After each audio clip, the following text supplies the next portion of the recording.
Sans la question de Madame Blandine Brocard à Madame la ministre des Solidarités et de la Santé. Madame la députée, vous avez la parole. Merci, Monsieur le Président. Madame la ministre, depuis le 1er janvier 2016 est obligatoire l'adhésion des salariés du secteur privé à une complémentaire santé collective contractée par l'employeur. Cependant, arrivés à la retraite, de nombreux Français décident de ne pas adhérer à un nouveau système complémentaire de santé individuelle. Plusieurs raisons semblent présider à ce choix. D'une part, les contrats qui leur sont proposés présentent un coût bien plus élevé que celui dont ils bénéficiaient lorsqu'ils étaient salariés. Et d'autre part, alors qu'il leur était possible en tant que salariés de déduire de leurs revenus imposables le montant de leur cotisation à la complémentaire santé collective contractée par leur employeur, il leur est désormais impossible, une fois à la retraite, de déduire de ces mêmes revenus les cotisations versées à un système complémentaire de santé individuelle. Pour ces deux raisons principales, de nombreux retraités de notre pays renoncent donc à une couverture santé pourtant reconnue comme absolument essentielle, l'âge avançant. Aussi, face à ce constat, de plus en plus de communes et d'intercommunalités ont-elles décidé d'agir. On voit ainsi de plus en plus fréquemment et partout dans nos territoires naître des dispositifs de mutuelles communales ou d'intermédiation visant à permettre à des publics mal protégés, dont certains retraités font partie, d'accéder à des dispositifs de couverture santé non seulement de qualité, mais également moins onéreux, car entre autres négociés de manière groupée avec les opérateurs concernés. Madame la ministre, ma question consiste donc à savoir si des dispositions permettant de protéger en particulier nos aînés sont envisagées par le gouvernement, soit pour encourager par des incitations fiscales les retraités hésitants afin qu'ils choisissent d'adhérer à un système complémentaire de santé individuelle, soit pour accompagner le mouvement initié par les communes ou les intercommunalités pour réduire le coût d'accès de leurs habitants à ces dispositifs de mutuelles communales ou intercommunales, ou soit pour la mise en place de toute action visant le même objectif d'élargissement de la couverture santé à davantage de nos compatriotes. Je vous remercie, Madame la ministre. Merci, Madame la députée. Madame la ministre, vous avez la parole.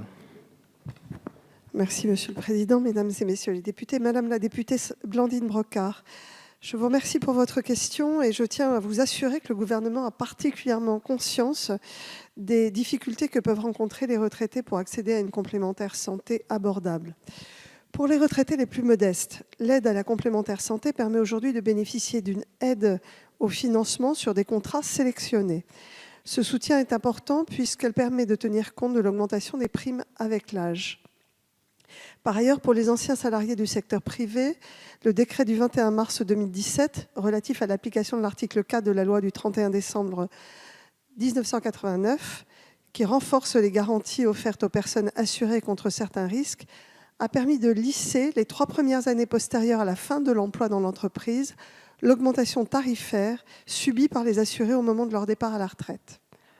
Pour les retraités de la fonction publique, les dispositifs de référencement, de conventionnement ou de labellisation tiennent compte de critères de solidarité envers les plus âgés et notamment des transferts entre générations, ce qui permet d'assurer une véritable mutualisation.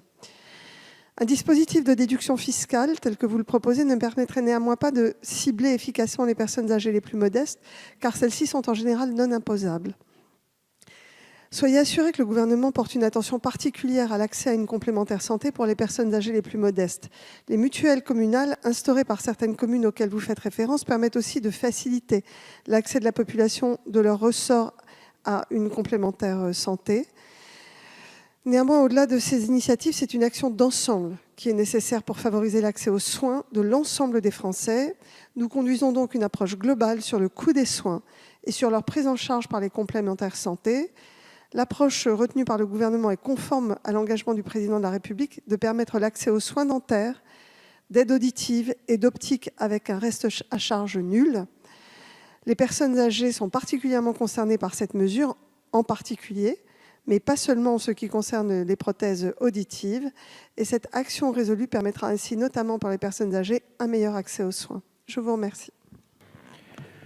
Je vous remercie, Madame la ministre. Madame la députée. Merci Madame la Ministre. Je vous sais naturellement très sensible à toutes les actions que vous menez, effectivement pour les accès aux soins pour toutes les populations. Et je sais aussi que vous êtes très sensible effectivement à tout ce qui concerne nos aînés.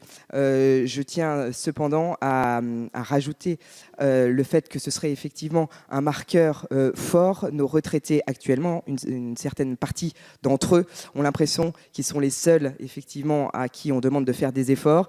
Et moi, j'ai été souvent sollicité sur ces sujets-là. Et c'est pour ça que je me permettais de vous remonter. Merci, Madame la Ministre. Merci.